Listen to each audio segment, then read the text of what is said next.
صباح الخير يا نينا. صباح النور.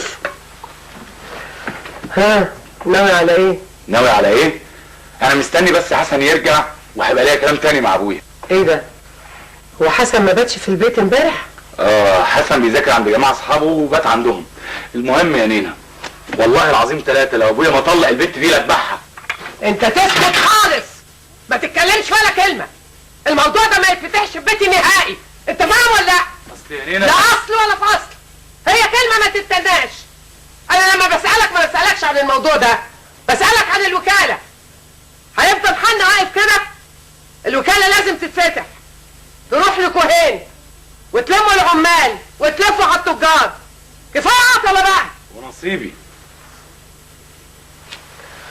شرع الله يا حسين، المرحوم جعفر ابني كان وارث الوكاله دي عن ابوه. بس انا وحسن اخويا لينا فيه. المرحوم جعفر ما كانش عنده غير بنات. ايه؟ ده غير نصيبك. عايز تورثني بالحياه يا حسين؟ لا لا لا لا يا نينا، طبعا مش قصدي الكلام ده. ازاي؟ انا قصدي المرحوم جعفر عنده بنات ومحتاج اللي يرعى نصيبهم ويفتح الوكاله. ده اللي انا قصدي عليه.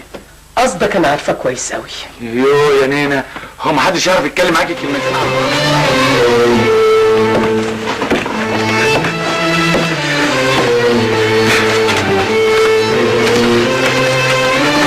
سامحني سامحني يابا،